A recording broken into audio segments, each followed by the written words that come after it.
কোর্টে যাব, তখন ওনারা তাড়াহুড়া করে রাত 10টা বাজে ওনার নামে গ্যাজেট পাবলিশ করে দিয়েছে। সেই জন্য আমরা আদালতে বলেছি, উভয় আদালতে বলেছি যে নির্বাচন কমিশন তাদের নিরপেক্ষতা হারিয়েছে। নির্বাচন কমিশন একটি দলের পক্ষ নিয়ে তাড়াহুড়া করে আইন মন্ত্রণালয়ের মতামত চেয়ে, কিন্তু মতামত না নিয়ে আমাদের লিগ্যাল নোটিশ পাওয়ার পরে তাড়াহুড়া করে এই গ্যাজেটটা পাবলিশ করে দিয়েছেন।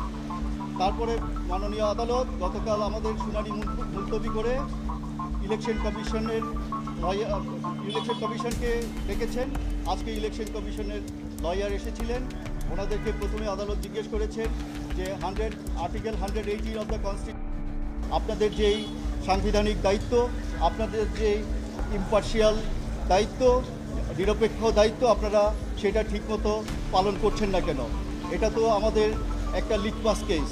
আপনারা সেই লিটমাস কেসে ব্যর্থ হচ্ছেন, তাহলে জাতির কাছে কি মেসেজ যাবে? আগামী নির্বাচন আপনারা কিভাবে করবেন? আপনারা কনস্টিটিউশনাল দায়িত্ব পালন করতে ব্যর্থ হয়েছেন। আদালত আরও বলেছে যে এত বড় বিল্ডিং করে রেখেছে কি শুধুমাত্র হাওয়া খাওয়ার জন্য নাকি? আপনাদের তো দায়িত্ব আছে, আপনারা জনগণের ইলেকশনের রাইট এনশিওর করবেন।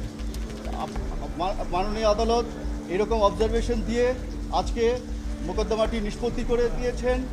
আমরা আশা করব ইলেকশন কমিশন যথাশীঘ্র এটার বিরুদ্ধে আপিল দায়ের করবে।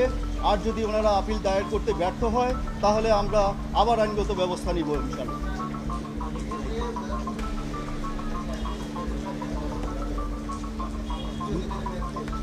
হ্যাঁ, ওনাদের তো মেয়াদ শেষ হয়ে গেছে, কোনো গেজেট শপথ করানোর কোনো স্কোপ নাই এখন, আর মেয়াদই শেষ। এখন আর গেজেট দিয়ে কী হবে?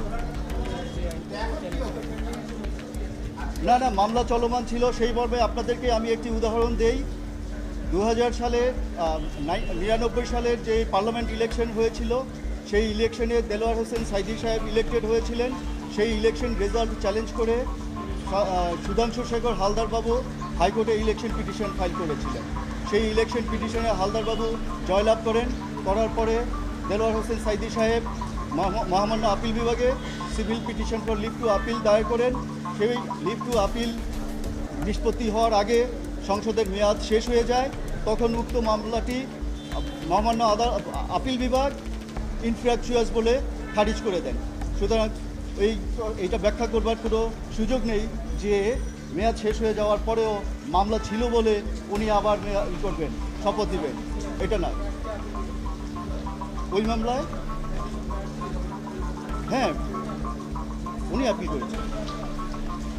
না, প্রতিদ্বন্দ্বী প্রার্থীর আপিল করবার বিধান, যেহেতু প্রতিদ্বন্দ্বী প্রার্থীরা কিংবা অন্য কোনো প্রার্থী অথবা নির্বাচন কমিশন যেহেতু কোনো আপিল করেনি, আমরা নির্বাচন কমিশনকে লিগ্যাল নোটিশ দিয়ে বলেছিলাম যে আপনারা দ্রুততার সাথে এটার বিরুদ্ধে আপিল করেন। কারণ হচ্ছে এই জাজমেন্টটা একটা ফ্রডুলেন্ট জাজমেন্ট, তারা in collision with the court এই জাজমেন্ট নিয়েছে। সো আপনারা এটার বিরুদ্ধে আপিল করেন। আমরা তাদেরকে সময় দিয়েছি 3 দিন, ওনারা আপিল করেননি। এই আপিল না করে ওনারা আমার নোটিশ 4টায় পেয়ে রাত 10টায় গেজেট পাবলিশ করে দিয়েছেন। এইভাবে উনি ওনাদের নিরপেক্ষতা হারিয়েছেন। সেইটা আমরা আদালতের কাছে তুলে ধরেছি। যখন ওনারা এই আপিল করছেন না, তখন রাষ্ট্রের একজন নাগরিক হিসেবে এবং বাংলাদেশ সুপ্রিম কোর্টের একজন আইনজীবী হিসেবে আমার রিট পিটিশনার এই রিট পিটিশনটি দায়ের করেন। আমরা বলেছি যেহেতু কোর্টের একটা অনিয়ম হয়েছে, যেহেতু একটা ফ্রড হয়েছে, জাইগান্টিক ফ্রড হয়েছে, it is a travesty of justice. So এখানে as a member of the bar, as an officer of the court, as a lawyer, every lawyer has right to file writ petition as a form of public interest litigation.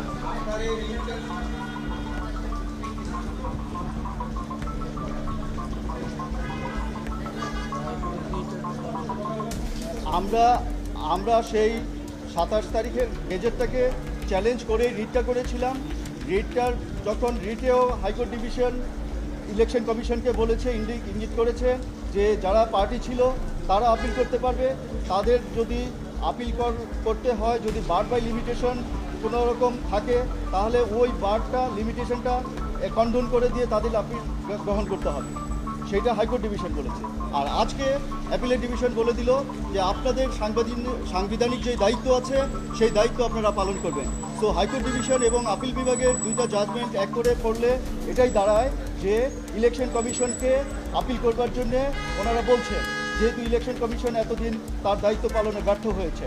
তো যদি তারা গেজেটের মেয়াদ শেষ, gazette হওয়ার 30 দিনের পরে গেজেটের মেয়াদ শেষ হয়ে গেছে, এখন আর গেজেটের কোনো প্রশ্ন নেই এখানে।